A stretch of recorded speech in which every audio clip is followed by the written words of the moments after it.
Hello.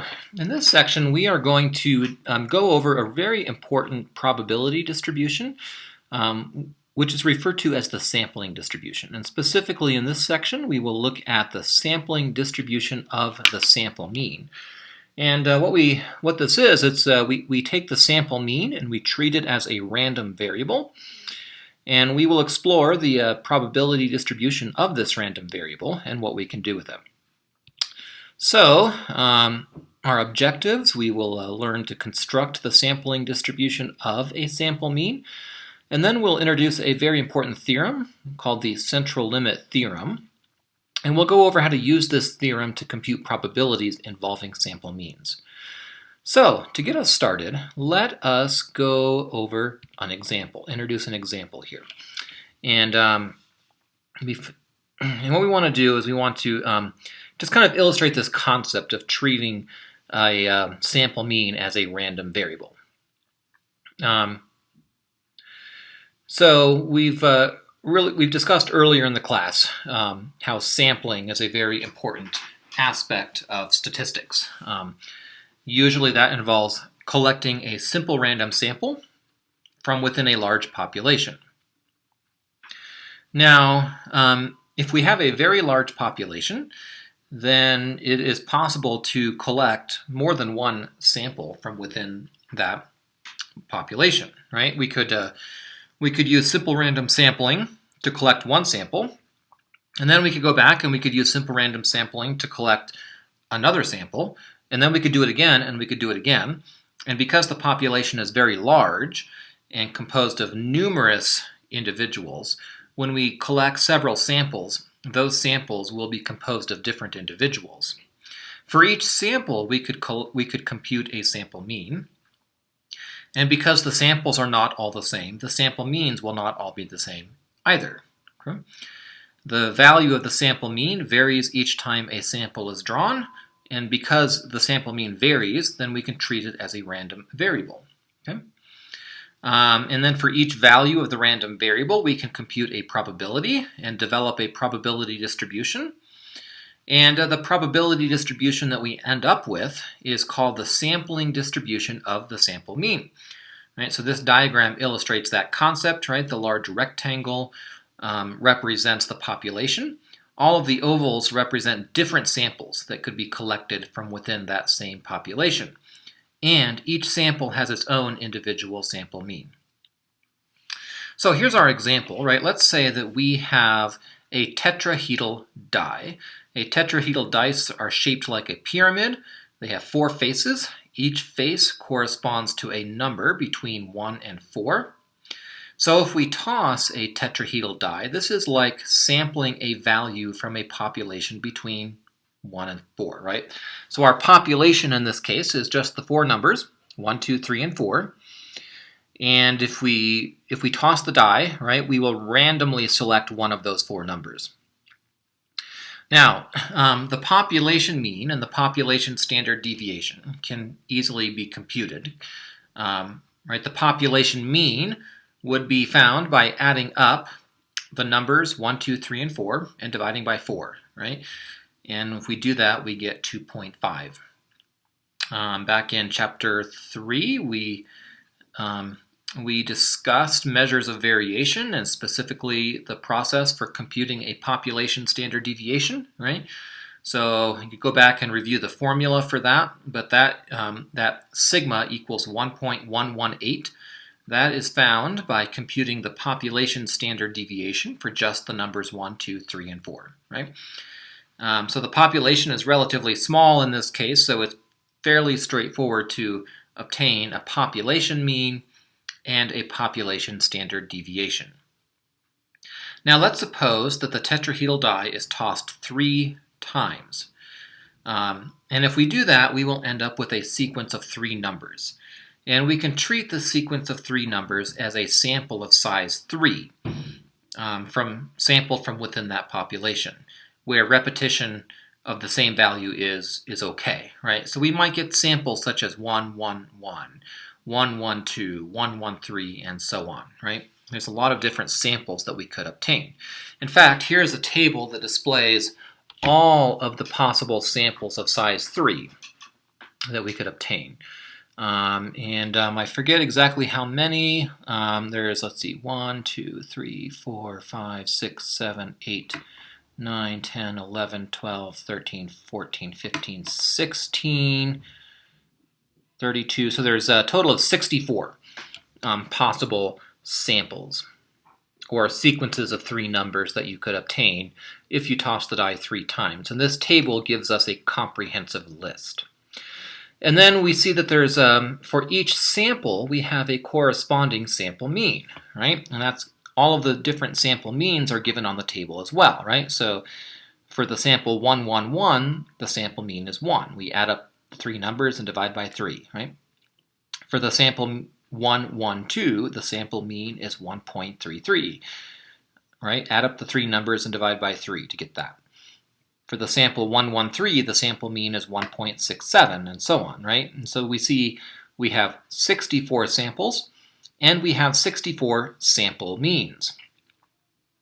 And the sample means differ, right? They're not all the same, and so we can treat it as a random variable. Okay. Now that we have 64 sample means, let's do something else. Let's compute the mean. Basically, in this case, the sample mean is our random variable, right? So to compute the mean of the random variable, I'm going to take all 64 sample means, add them up, and divide by 64. If I do that, the number I get is 2.5, okay?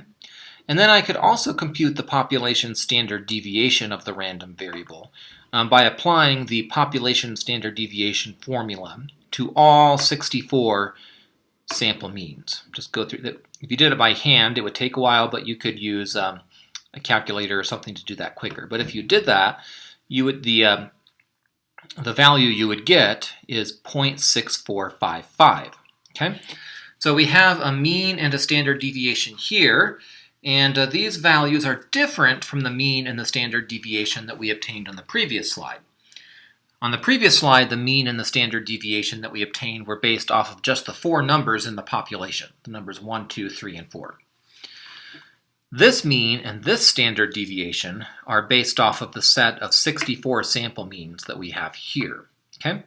So what we want to do now is we want to compare this mean and this standard deviation to the population mean and the population standard deviation that we obtained on the previous slide. And we notice some interesting correlations here. When we take the mean of all 64 sample means, we call that the mean of the sampling distribution. Okay? And the symbol we will use to represent that is mu with a subscript of x bar. And that tells us that x bar, or the sample mean, is the random variable that mean is based off of. But what we find is really interesting is that the mean of the sampling distribution is 2.5, and the mean of the population is also 2.5, right? This number is found by computing the mean of all 64 sample means. This number is found by computing the mean of the 4 numbers in the population, the numbers 1, 2, 3, and 4, right? And those numbers are equal to each other. It turns out that this relationship is always true with sampling distributions. So a statement that is always true is the mean of the sampling distribution, which is denoted using the symbol mu with a subscript of x bar, equals the mean of the population, which is represented just using the symbol mu. Okay? So that is one characteristic of sampling distributions that is always true. Okay? Now, it turns out that the standard deviation of the sampling distribution and the standard deviation of the population are also related in a fairly simple way. It's not quite as obvious, but it's still a relatively simple relationship.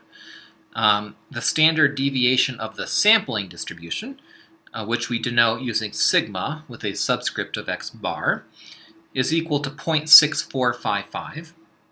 This is smaller than the population standard deviation, based off of the 4 numbers in the population. That number is 1.118. The way these are related, if we take the population standard deviation and divide that by the square root of 3, we would get the standard deviation of the sampling distribution.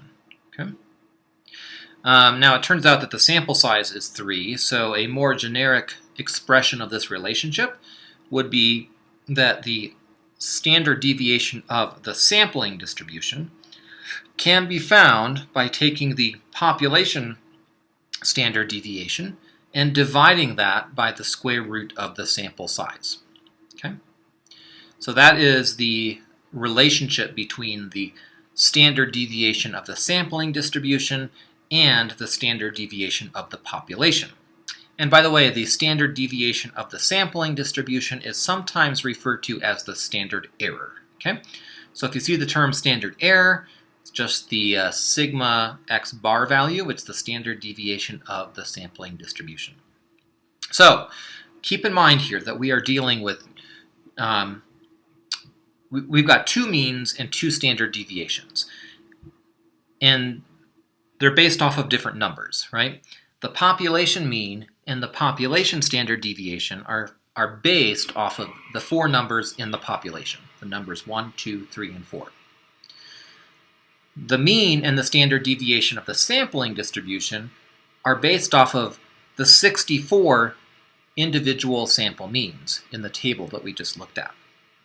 However, those values are related in very simple ways, right? The mean of the sampling distribution is equal to the population mean. The standard deviation of the sampling distribution is equal to the population standard deviation divided by the square root of the sample size. So, just a brief example here. Among students at a certain college, the mean number of hours of television watched per week is 10.5, and the standard deviation is 3.6. A simple random sample of 16 students is chosen for a study of viewing habits. Let's let x bar be the mean number of hours of TV watched by the sampled students. And we want to find the mean of the sampling distribution and the standard deviation of the sampling distribution, right? So x bar, or the sample mean, is the random variable, and we want to find the mean and the standard deviation of that random variable, right? The easiest way to do that is to use these very simple relationships between the mean and standard deviation of the sampling distribution and the population mean and standard deviation. Specifically, the mean of the sampling distribution will be equal to the population mean, which will be equal to 10.5. The standard deviation of the sampling distribution will be equal to the population standard deviation over the square root of the sample size, and that is equal to 3.6 divided by the square root of 16, and that ends up equaling 0.9.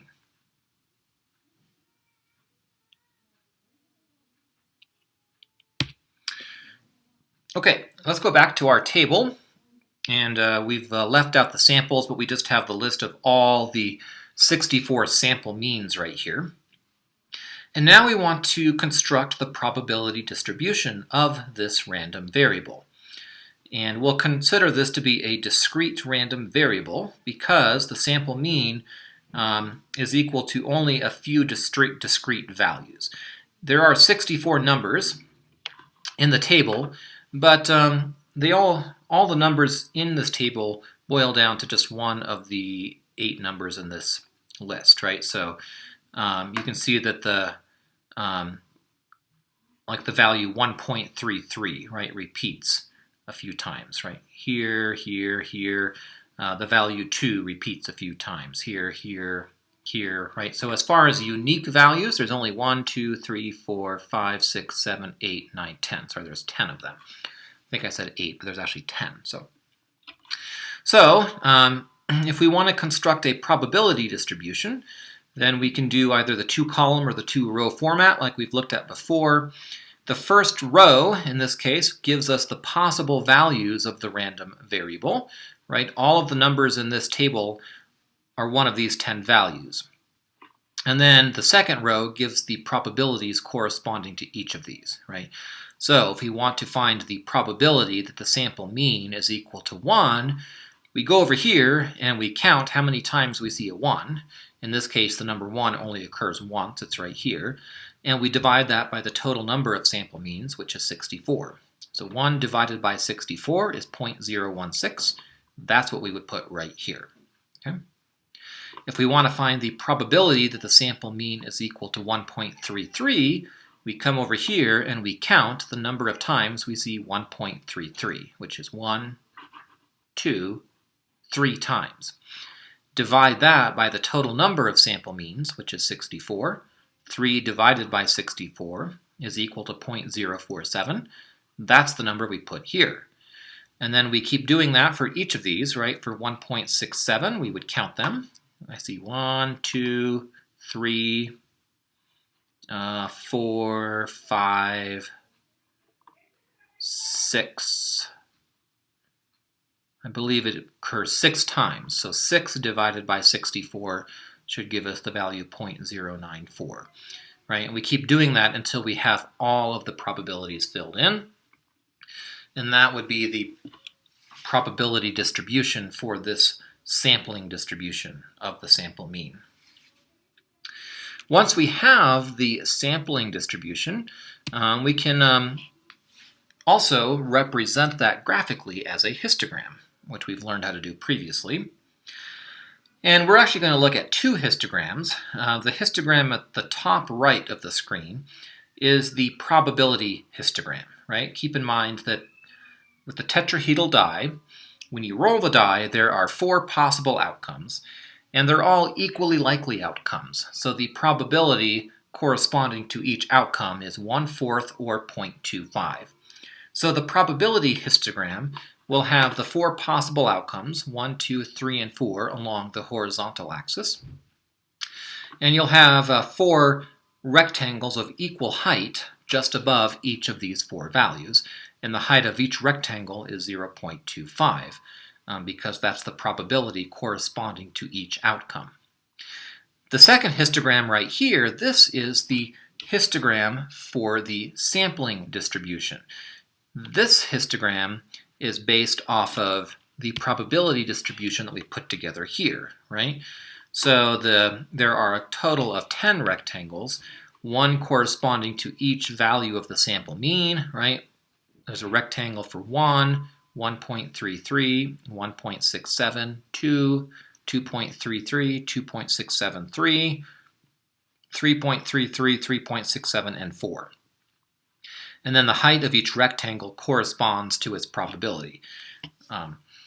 If you look at these 2 histograms, they look very different from each other, right? The population histogram it's rectangular, perfectly rectangular, whereas the histogram for the sampling distribution actually looks a fair bit like a normal curve. You could draw a bell-shaped curve on top of that histogram and it would fit reasonably well. And that's interesting that the sampling distribution is developed or based off of the population, but its histogram looks quite a bit different. Remarkably, this is a very important relationship, but it is true that for any population, if the sample size is large enough, the sample mean will be a random variable that will be approximately normally distributed. And this is regardless of whether the population histogram looks like a normal distribution or not, right? In this case, the population has a very rectangular distribution, but the sample mean has a distribution that looks a lot like a normal distribution. Now, in our example, our sample sizes are quite small. We had sample sizes of only 3, and we still ended up with a sampling distribution that was pretty close to being normally distributed. Okay? Turns out that for a symmetric population, like the tetrahedral die population, the sample mean is approximately normally distributed, even for small sample sizes. Right? So the population histogram does not look like a normal curve, but it is symmetric, right? It's a symmetric rectangle. So the scenarios where you need a larger sample size are cases where the population histogram exhibits a lot of skew in one direction or the other. For example, in the upper right corner of your screen here, you see a histogram that is very strongly skewed to the right. Okay? And this is a population histogram, right, where the possible values of the random variable are the numbers 0, 1, 2, 3, and 4. The values 0 and 1 occur with much greater frequency than the values 3 and 4, and it decreases in probability quite rapidly as the value of the random variable gets larger, right? So we would describe that as skewed to the right.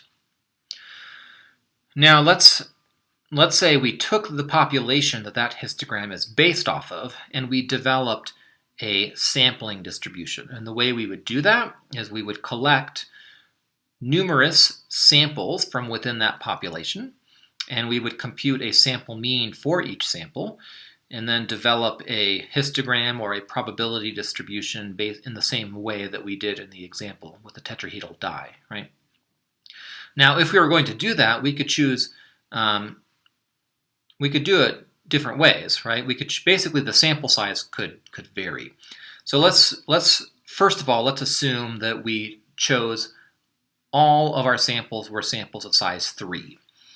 If we did that and then we looked at the histogram corresponding to the sampling distribution, it would look like this. It's still skewed to the right, but it's not quite as skewed as the original population, right? We're starting to develop a little bit of a bell shape off to the left, but still a strong skew over here. If we do another sampling distribution, but this time we choose samples of size 10, and then develop the histogram, what we see is that the skew has been significantly reduced, and it looks a lot more like a normal curve. If we do a sampling distribution using samples of size 30, the skew has almost entirely disappeared, and we can put a bell curve on top and it fits it quite nicely. Okay? So the size of the sample needed to obtain approximate normality, it depends mostly on the skewness of the population, but in practice, in the vast majority of cases, if your sample size is greater than 30, that will be large enough for the sampling distribution to be approximately normal. So that's a good rule of thumb, right? We define a large sample as greater than 30. And if you do that, your sampling distribution will be normal or very close to normal. All of this can be summarized as one of the most important or most used theorems in statistics, which we call the central limit theorem. And it says this: if we let x bar be the mean of a large simple random sample, and we define large as being greater than 30, and this simple random sample comes from a population which has a mean of mu and a standard deviation of sigma. If those conditions are met, then the sample mean will have an approximately normal distribution. And the mean, and we call this distribution the sampling distribution, and the mean of the sampling distribution is equal to the population mean. And the standard deviation of the sampling distribution is equal to the population standard deviation divided by the square root of the sample size. Now, the central limit theorem, the way it's worded, it applies for all populations, right? With that wording, large simple random sample, right? It specifies that.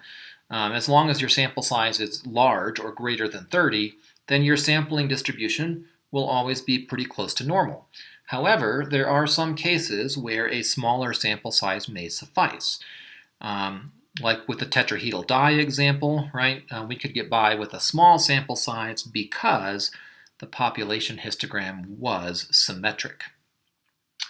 If the population itself is normal, right? If the population is normal or can be represented by the bell curve then the sample mean will be normal for any sample size, right? So the requirement of having a large sample size, greater than 30, that is primarily only necessary when your population exhibits a strong skew in some direction. Okay? Now, the reason this theorem is so important is because now it allows us to broaden the reach of all the tools we learned at the beginning of Chapter 7 that apply to normal curves, right? We learned about how to find areas under normal curves, using a normal curve to find a population or a proportion. Now we can extend the reach of those tools and apply them even to populations that are not normally distributed, right? Because even if our population is not normally distributed, we can still develop a sampling distribution from that population that is. And then we can apply those same tools to the sampling distribution. Let's look at a couple of examples where we would apply these ideas. Okay? Here's our first example. Recent data from the U.S. Census indicates that the mean age of college students is 25 years, with a standard deviation of 9.5 years. A simple random sample of 125 students is drawn. What is the probability that the sample mean age of the students is greater than 26 years, right? So you notice how the question is phrased. It's asking us to find the probability that the sample mean is greater than 26, right? So it's based off a sample mean of 125 students, right? Now, in section 7.2, where we first learned about the normal curve, the types of problems that we would do in that section involve just choosing like a single individual from a population, right? It would be like saying, if I chose one student from a population, what is the probability that that one student's age is greater than 26 years, right? That kind of question would be answered using the tools from the first part of Chapter 7. But this time we are asked to find the probability that the sample mean age of 125 students is greater than 26 years, right? So probability of a sample mean falling within some range. The sample mean here is the random variable, and so we would answer this question by using the sampling distribution. And furthermore, we can be confident that the sampling distribution will be a normal distribution because the sample size is 125, and that's much greater than 30, right? So all the requirements of the central limit theorem are met. So what would be helpful here is to sketch a normal curve. And the normal curve that we look at here represents the distribution of all the possible sample means based off of samples of size 125, right? Right, so the sample mean values will vary depending on the sample that is based off of, right? However, we know that this normal curve will be centered over 25. And we know that because of the central limit theorem. The central limit theorem says that the mean of the sampling distribution is equal to the population mean, which is equal to 25, right? So the means of the two distributions are the same. So the normal curve is centered over 25.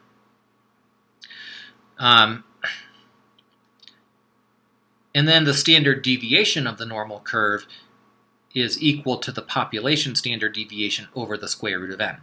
And we calculate that by taking 9.5, right, which is the population standard deviation, and dividing by the square root of 125, which gives us 0.85.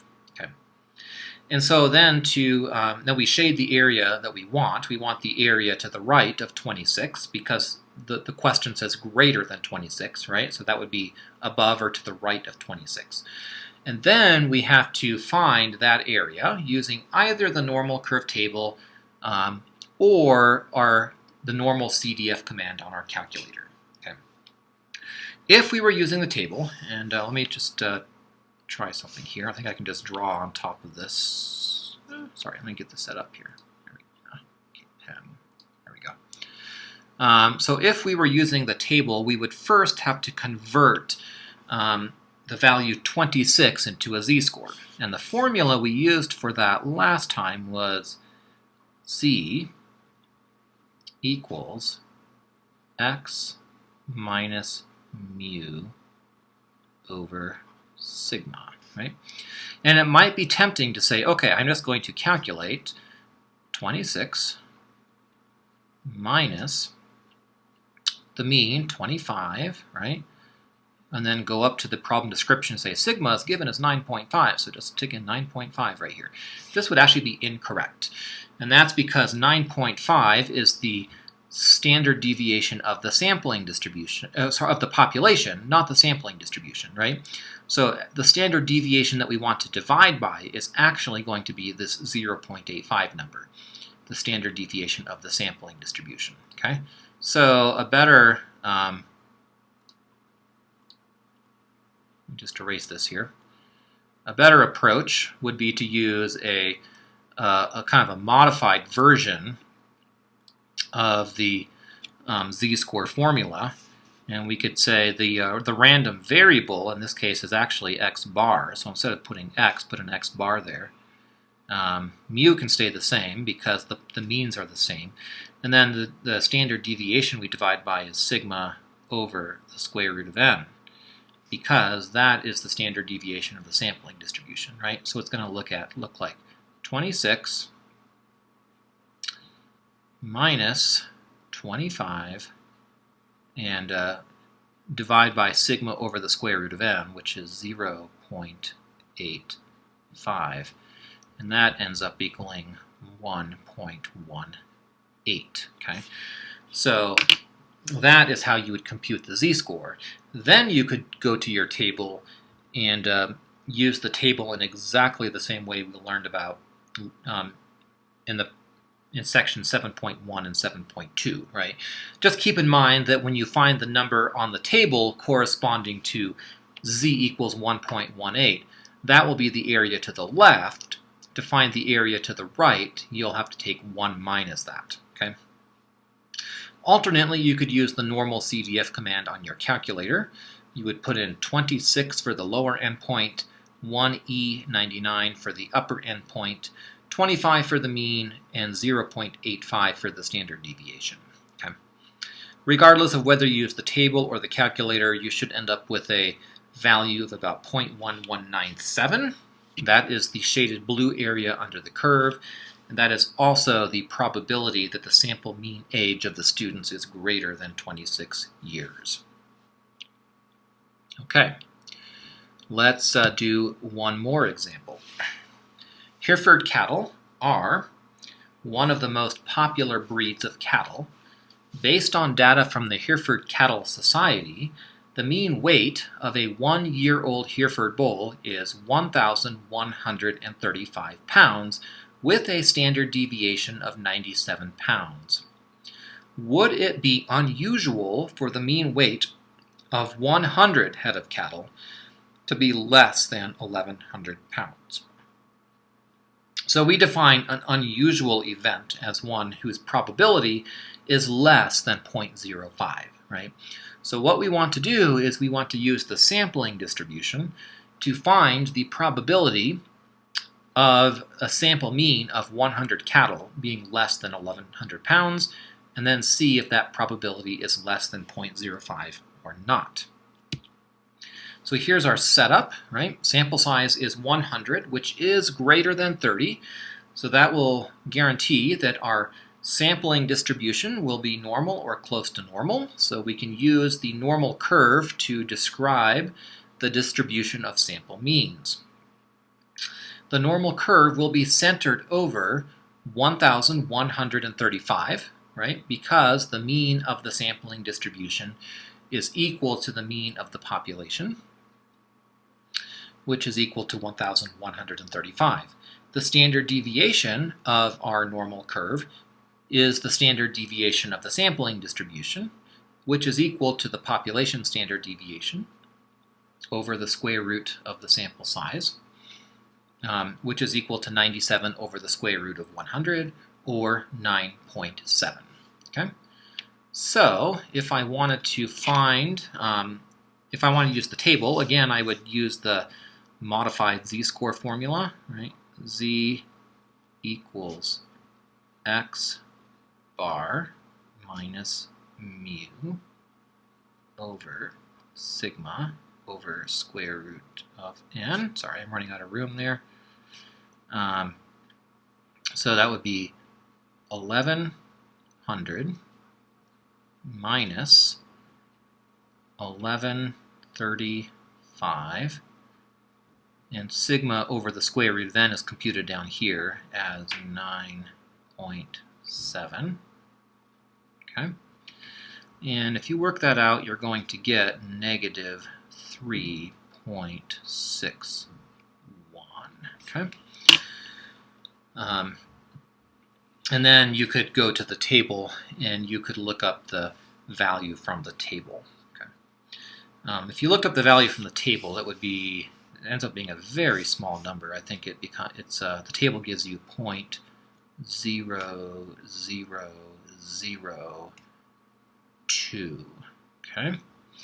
If you use normal CDF, it gives you the answer using scientific notation. It says about 1.54 E negative 4. The E negative 4 means you would take the decimal place and move it 4 places to the left, right?